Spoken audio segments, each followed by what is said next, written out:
Angel Fire, New Mexico, isn't the kind of place you get to by accident. The town sits about 8,400 feet above sea level in the vast Moreno Valley, flanked on both sides by towering peaks of the Sangre de Cristo Mountains.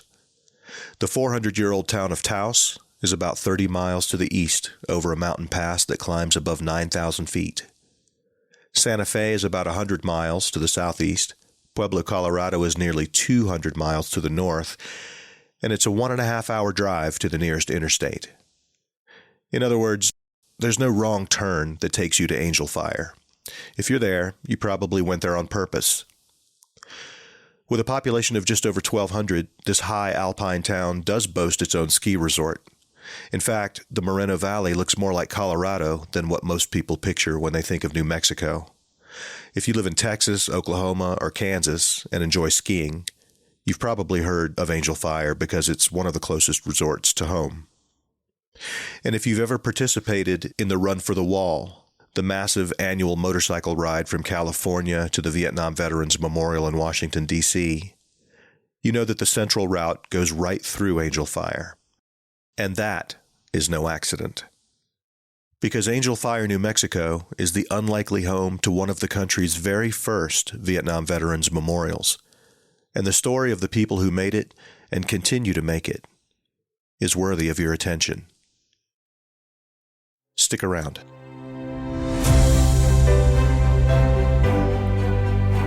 From the Vietnam Veterans Memorial Fund, founders of the Wall, this is Echoes of the Vietnam War. I'm your host, Michael Crone, bringing you stories of service, sacrifice, and healing from people who still feel the impact of that conflict more than 50 years later.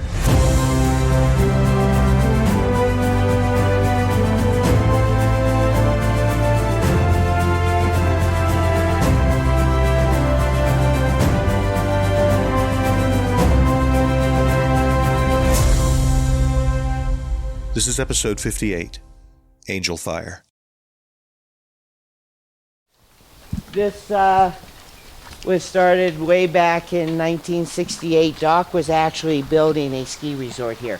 And his intention of the ski resort was to help disabled children in learning how to ski and stuff. So down this road down here... That's D.B. Herbst giving me a walking tour of the memorial complex at Angel Fire, which he manages for the New Mexico Department of Veteran Services. D.B. spent 23 years in the Marine Corps. He was in boot camp when Saigon fell. I started out as a volunteer in 2009 when the state park renovated this place. I volunteered all the way up to the end of 2014, and when this position came open into 2016, I put my name in the hat and got selected. So I've been here since April of 2017, and I watched the key ceremony to transfer the ownership from state parks to DVS on July 3rd of 2017, the blessing of the cemetery in 2017. I help oversee the construction of the cemetery, and my sole job is to manage this place. So in the time since you started volunteering until now, you've seen a lot of change at this place. Yes, I have. Perched atop a hill overlooking the valley floor, the memorial grounds today make up one of the most complete facilities of its kind that you'll find anywhere outside of the nation's capital. You could easily spend a day here, half of it in the visitor center. Built into the hillside, the visitor center houses one of the most thoughtfully curated museums I've ever seen. From there, you can follow any of several brick-lined paths that make up the Veterans Memorial Walkway. Each of these bricks commemorates a person who served, and they're organized so that each individual story contributes to a larger narrative that unfolds as you walk. Interestingly, this is one of the only places in the United States where South Vietnamese veterans are honored alongside their American allies. There's an actual Huey helicopter called Viking Surprise, built in 1964 and donated to the memorial in 1999 by the New Mexico National Guard. And of course, Viking Surprise comes with its own experiences in Vietnam, where it flew combat assault, resupply, and medevac missions. The State Veterans Cemetery lies at the bottom of the hill, directly under the chapel. The first veteran was buried here in 2020, and today there are about 150 souls at rest in this cemetery. Many of the run-to-the-wall riders, when they see it, instantly request to be interred here. In 2005, the state built an amphitheater so that ceremonies could be performed here, and the National Veterans Wellness and Healing Center, a nonprofit that uses creative therapies to promote emotional and physical healing, is building its new retreat facility adjacent to the memorial grounds. Decorating all of this hallowed ground are stands of evergreens and aspens, gardens and fountains, sculptures and plaques, all of it thoughtfully designed to create an atmosphere of reverence and reflection. It's as beautiful as any park, but there are no picnic tables or playgrounds here. This is a place of peace and healing. And then there's the main feature of this memorial, the building that started it all, the Peace and Brotherhood Chapel. It's a gorgeous structure to look at, like a pair of delicate white paper-like curls that fell to earth in a suggestion of angels' wings. The chapel is the most visible thing on this hilltop. Everything around it was specifically designed not to compete with it. The chapel is more than just the focal point of the memorial. It's the focal point of the tragic story behind the memorial and the man who turned that personal tragedy into this public place of remembrance and healing.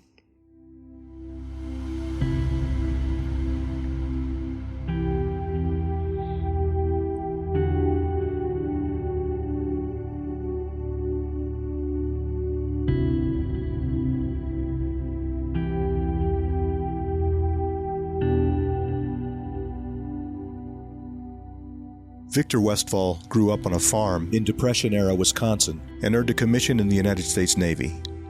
He served in the South Pacific Theater during World War II, and after the war, he moved to Albuquerque with his wife Jean and their two sons, David and Walter.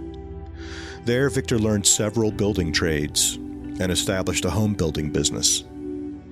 Despite the pressures of running the business, he managed to earn a master's degree and a PhD from the University of New Mexico. Once Victor had earned his doctorate, people began calling him Doc, and that's what he answered to for the rest of his days.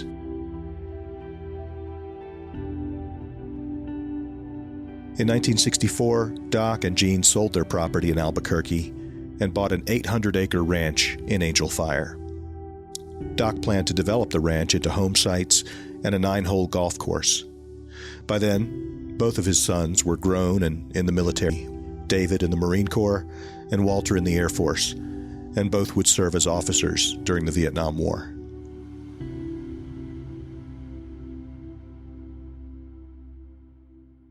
Sarah Conifani's documentary On This Hallowed Ground explains what happened next. The voice you'll hear is that of Walter Westfall, the younger of Doc's two boys. On May 22, 1968, Bravo Company and other companies of the 1st Battalion, 4th Marine Regiment engaged a North Vietnamese Army force east of the Marine Corps combat base named Con Tien, just south of the demilitarized zone. 17 Marines of the 1st Battalion were killed in action. Dozens of others were wounded in action. Those killed in action included my brother, First Lieutenant David Westfall. On May 27, 1968, my father was on his backhoe digging a trench for a water line to the golf course that he was developing on the Valverde Ranch. He was approached by 2 Marines. Their duty was to tell my father that Lieutenant Westfall had been killed in Vietnam.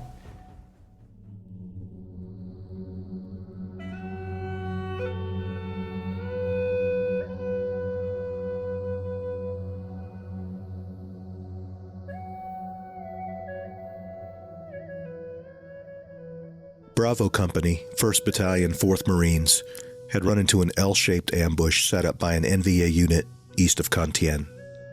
David Westfall, leader of the 1st Platoon, and his radio operator, Lance Corporal Charles Kirkland, were among the 17 Marines killed.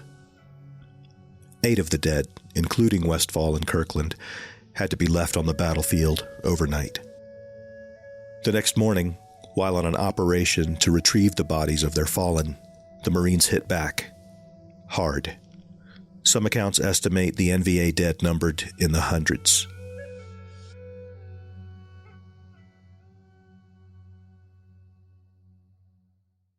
It was less than 3 months later, him and his wife both decided to sell all of the properties except for 5 acres.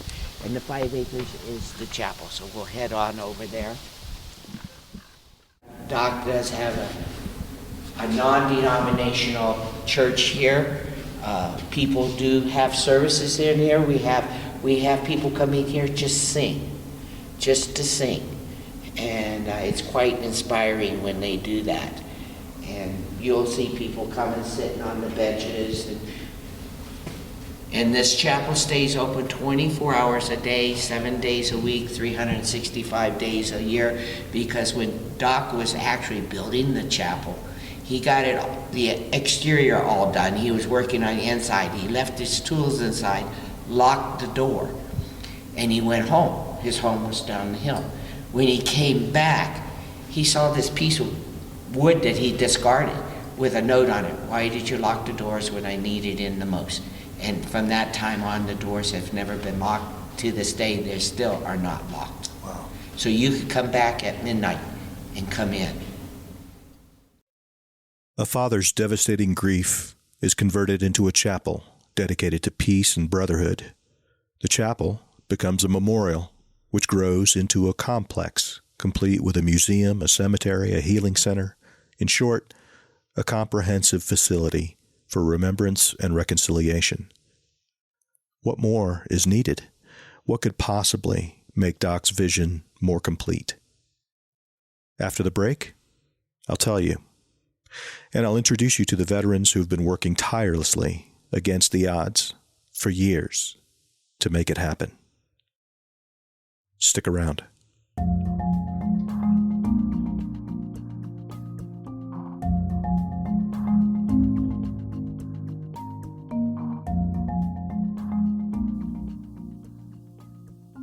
The Registry is an online community created by VVMF that connects veterans of the Vietnam War era with each other.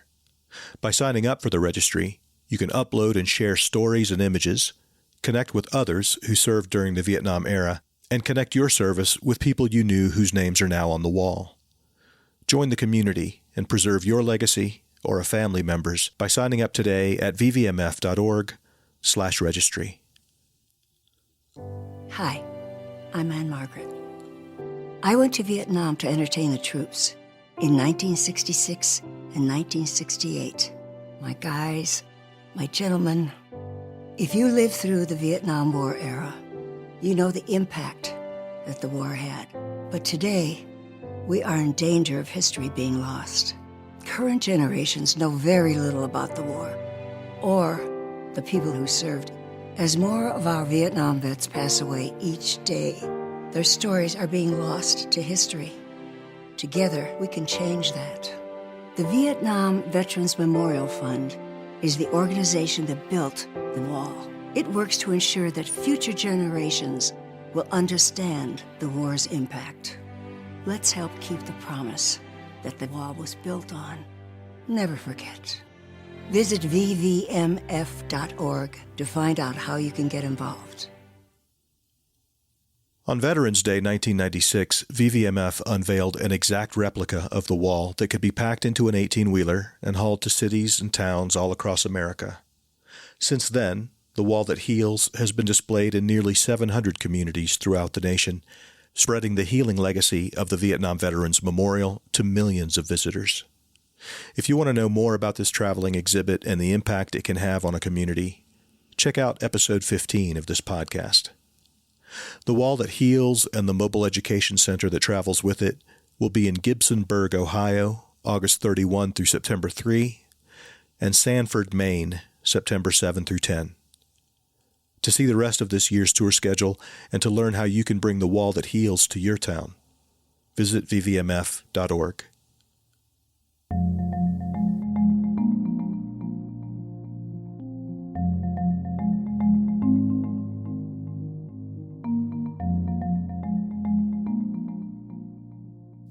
When the Peace and Brotherhood Chapel was dedicated in Angel Fire on May 22, 1971, the third anniversary of David Westfall's death, Doc told a newspaper that it was a gift to mankind with no strings attached. He added, "But I don't know what man will do with it." Doc's vision for the Vietnam Veterans Memorial at Angel Fire continued to develop right up until his passing in 2003 at the age of 89. What man did with it, well, that is Doc's legacy. And as it turns out, man isn't quite finished yet. There are several men, in fact, working to complete Doc's vision by building a half-scale replica of the wall on the memorial grounds at Angel Fire. One of those men is Jerry Martinez, Vice President of VVA's Northern New Mexico Chapter 996. Back in 1972, when I was still in high school, I volunteered to go into the United States Marine Corps. That was April. First thing in June after graduation, I was on my way to boot camp. So after 1972 boot camp, I served till 1976 on active duty. I was stationed in Okinawa for 13 months at the time. During that time, we got on the ships with the Navy ships and went on amphibious landing training through the Philippines, Singapore, and we ended up offshore Vietnam in 1974. Things were toned down about that time, but we were ready for landing if needed. And then 76 to 78, I was with the inactive reserve. After that, I got out. I served in law enforcement in New Mexico, and then I decided why not go back in the military. So I joined the New Mexico Army National Guard on active duty. Due to my promotion in rank, I had to seek other military service. I ended up with the Army Reserve on active duty in the state of Ohio. After 26 years of active duty, I was finally retired out of Fort Knox, Kentucky, into law enforcement for a couple of years. And then after that, I got a military disability. I have been working with various veteran organizations. Jerry has been involved in a great many veterans initiatives, from helping New Mexico become the first state to complete its Wall of Faces, to bringing the Wall That Heals to Santa Fe, to trying to get a permanent version of the wall to the state capitol.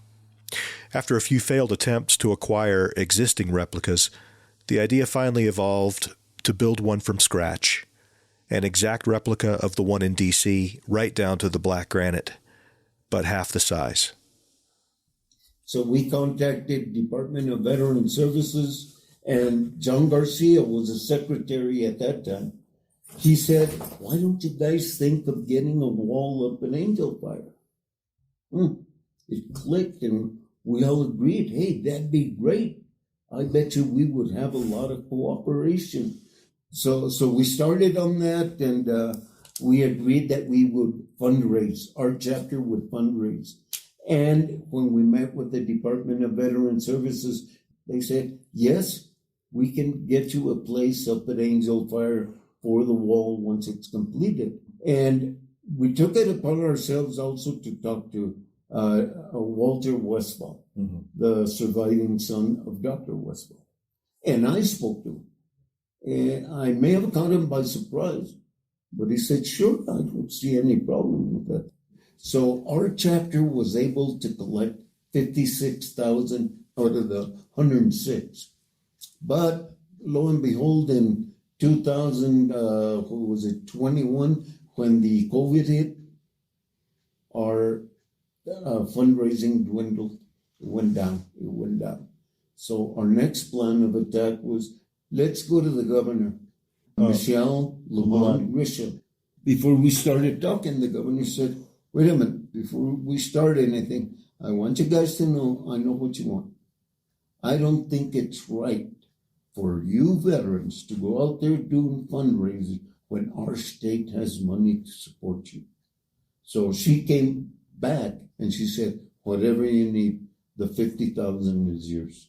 So that completed our mission there, where we had the money that we needed for our part of the agreement, paying the contractor in Albuquerque, getting all the panels and the vector file with all the names. Now we're waiting on the Department of Veteran Services to build us the base wall. So, just to recap, New Mexico's Department of Veteran Services, DVS, had agreed to provide space at Angel Fire for a permanent replica of the wall. VVA Chapter 996 had raised half the money they needed to build it, and the governor had promised to kick in the other half. But the land at Angel Fire is managed by DVS, who still had to prepare the ground and build the foundation on which the wall would sit. My name is Edward Mendez, and I am the division director for the Department of Veteran Services here in the state of New Mexico. I run state benefits. I also run the cemeteries and the memorial programs for the Department of Veteran Services. I am a Navy veteran, retired from the Navy. Are you from New Mexico originally? I absolutely am. I was born and raised in Albuquerque. And then when I joined the military, I was stationed in San Diego for 10 years. I was stationed in Texas for 5 years. And then my last 5 years was here in the state of New Mexico. So you came back home? Came back home. Ed is the guy making sure that when New Mexico's wall is ready, the ground at Angel Fire will be ready to support it. It seems that everyone involved at every level is compelled to throw their full support behind this initiative. Doc's legacy is that compelling. But Ed has a deep personal connection to the cause of Vietnam veterans. I love talking about my brother. It's just tough. When I talk about him, I get choked up. His name was Louis A. Mendez. He was a sergeant in the Army, 7th Cav, the Air Cav. He was a Bronze Star winner, Silver Star winner with a V for Valor because of his heroism in Vietnam. So to me, he was my hero. Definitely my hero. We come from a family of 7. So he was the oldest and I was the youngest. So when I was 5, he was 17. And that's when he joined. So he was 18 when I was 6. My parents got divorced when I was very young. So he was my father figure, you know, and I looked up to him. About his Vietnam service, do you know what years he was there? He was there. He graduated in 69. So he was there in 69 and 70. He did 2 tours. And for somebody to just do 1 tour, you know, but he went back and did a second tour. And like I said, he was very highly decorated, as did, you know, most individuals from the state of New Mexico were very highly decorated. So yeah, he, you know, to earn a Bronze Star and a Silver Star is no, you know, small feat. And then to earn that with a V for Valor cluster on that Silver Star means that you did something. And I have his articles that talk about, you know, his certificate and how he won it. With no regard for his own life. Luis Mendez passed away in 2014 as a result of his exposure to Agent Orange more than 40 years earlier. His service to me was something monumental. Of course, at that time, I didn't know what Vietnam was.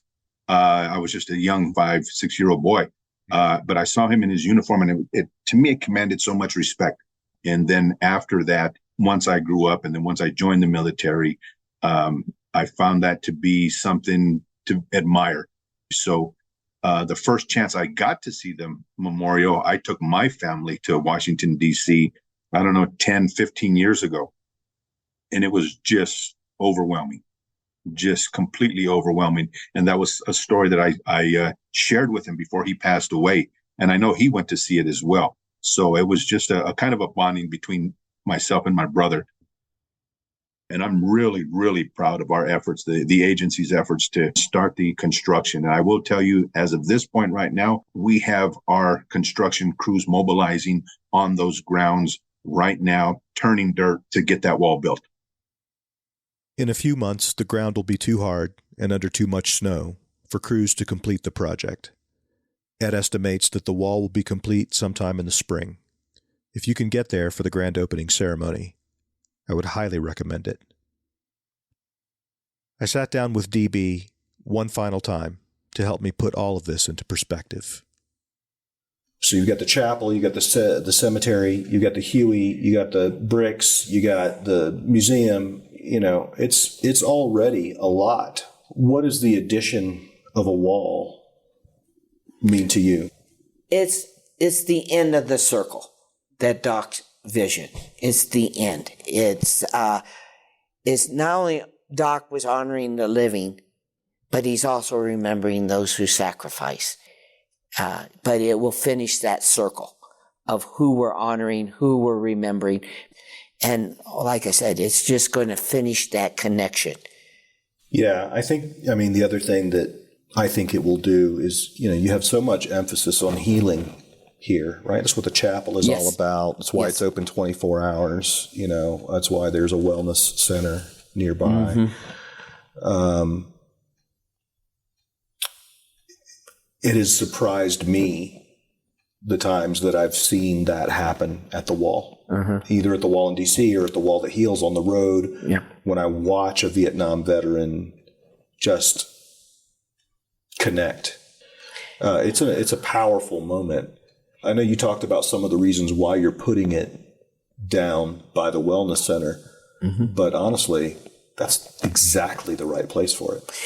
And it really is. It's in front of the wellness center. And it won't be seen from the highway until you get up on the hill. So the impact is a lot better. Yeah. Because you're not seeing it off in the distance. You don't get a chance to approach it. Yeah. You're there. You're there. And it's right there across from the chapel that is for the brotherhood, the healing. So once you finish the wall, you got a place to go and reflect. You got a place to go sit down and maybe tell your story to your loved ones. I had an incident with a father and son. They were riding their motorcycles around the United States. They came here. Father came in and started talking to his son about his time in Vietnam. And I walked up to him. I says, "Sir, welcome home. Is this your son?" "Yes." "Thank you for supporting your father." I said, "Without your support, your dad can't be doing this today." And it opened up a door for his father to talk to him more on their trip back to California. And I got a phone call a couple of days later, once they got back to California, that the father thanked me for opening that door. So that's what this place is opening the doors for the parents to talk to their children, or the parents to talk to their spouses about things that happened to them that they couldn't talk about in normal life. Right, for decades. For decades, yeah. I instill in my employees to make sure you welcome every Vietnam vet home and tell them this is their home. And that's the way we are.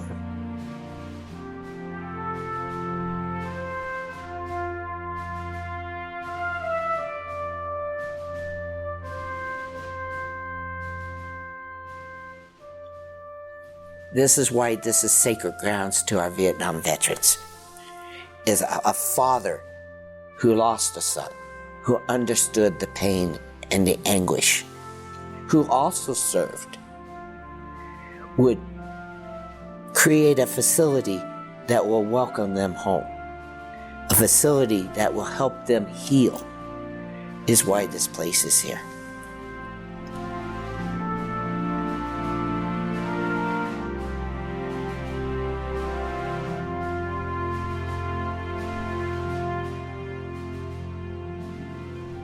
We're so grateful to DB and Jerry and Ed for sharing this amazing story with us.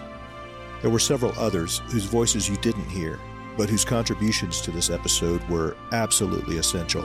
They include Chuck Howe, Ernie Sutliff, Jake Lopez, Roger Blanco, Donnie Quintana, my colleagues Jim Knotts and Tim Tates, indirectly, and Chief Red Eagle Rael, who will be the subject of his own episode in the not-too-distant future. And, as ever, we're grateful to you for listening and for sharing.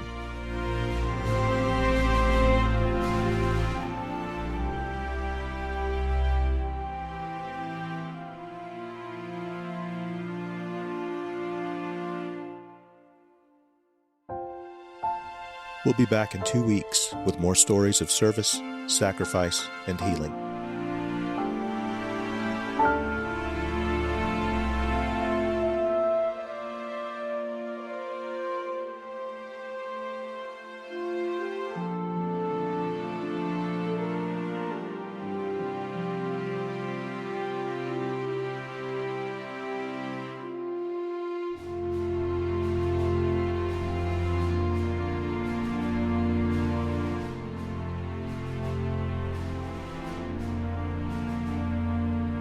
See you then.